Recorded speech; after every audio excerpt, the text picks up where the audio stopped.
Mes parents ont déjà été, je reprends la suite de mes parents. Et même si j'ai fait une école d'agriculture, je n'ai pas voulu m'installer tout de suite. Donc je suis parti travailler un petit peu à l'extérieur pendant 4-5 ans, de manière à peaufiner un petit peu ma future installation. Et on va dire que je pilotais l'exploitation, la petite exploitation de mes parents, un peu à distance, en faisant un petit peu le week-end et puis en prenant en essayant déjà d'orienter un peu les choix de production que j'allais avoir quelques années après. De toute façon, je ne voulais pas m'installer dans un cadre comme tout le monde, on va dire, hein, puisque l'exploitation était petite et j'avais bien remarqué que sur le livre de Forez, aujourd'hui, il n'y avait plus de fourmes. Hein. Ça, c'était dans les années 94-95. Il n'y avait plus du tout de producteurs de fourmes. Donc c'était l'opportunité. L'opportunité et le challenge parce que je reprenais une petite exploitation qui était, on va dire, limite viable. Donc pour moi personnellement, il fallait que je voulais travailler et être patron d'une exploitation et d'une entreprise. Et le challenge, c'était de la transformation.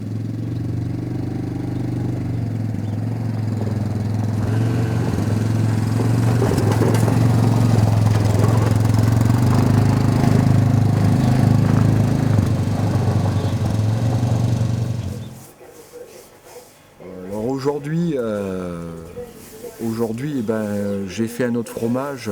Très vite, j'ai fait un autre fromage et c'est vrai que aujourd'hui, je travaille avec une vente qui représente à peu près 60% en tomes de montagne que j'ai formaté plutôt aujourd'hui, c'est la tome boîtière. Hein, où c'est qu'elle a un cachet, où c'est que je vais vendre de 40 à 180 jours. Et puis la fourme aussi, hein, elle ne ressemble pas celle de mes collègues, et celle de mes collègues ne ressemble pas la mienne. Où c'est qu'on s'est fait on s'est fait vraiment une marque chacun. Hein. Alors ce qui est formidable, je me dis, tu vois, là, le jeudi matin, on va descendre au marché, il y aura du brouillard, il va faire froid. Et nous, tout l'automne, c'est comme ça. On a le soleil et les autres camps en bas, ils sont dans le brouillard.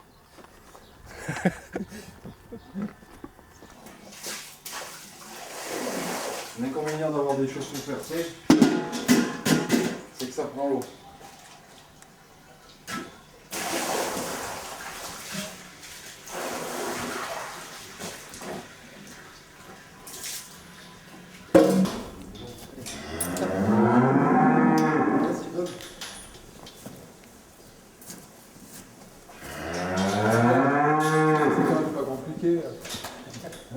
On a l'habitude.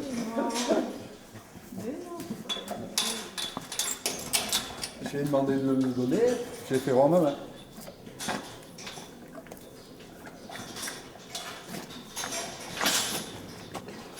Tu vas voir, elle va courir.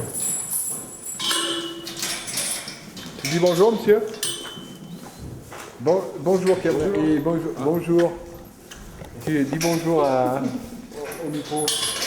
Dis bonjour au micro. Bonjour. Sur les animaux, j'utilise beaucoup des techniques bio en préventif pour les médicaments, donc c'est des huiles essentielles. Après, sur les cultures, j'ai toujours accès un petit peu à être autonome, donc je fais toutes mes céréales, hein, c'est du triticale. Donc je suis autonome de ce côté-là. Bon, on fait appel à quelques intrants, hein, de l'engrais. Et tous les engrais de fond, on va dire que c'est des engrais naturels, c'est du calcaire. C'est du calcaire, c'est des scorytomas, qui sont des produits qui sont autorisés en bio et qui sont tout à fait naturels. Après, en engrais sur les céréales, je mets quand même de l'engrais, bon, à dose tout à fait normale et basse, on va dire. Vous savez que c'est une agriculture très raisonnée, quoi.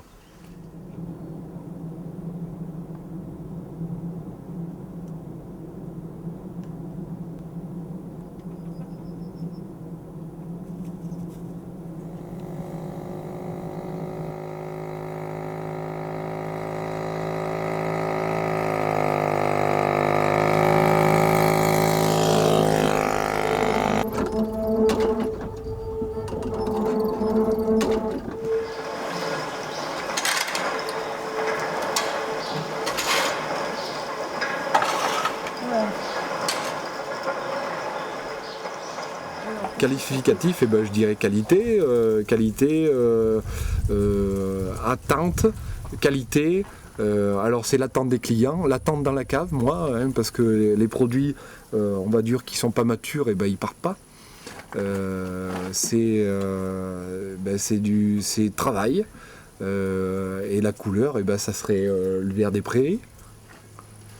D'une recette, on en a fait un coup de main, mais propre à nous. Et on a fait notre fourme propre à nous, même s'il n'y a pas que ces paramètres qui vont rentrer là, puisqu'il y a le paramètre de la cave et après l'alimentation des animaux.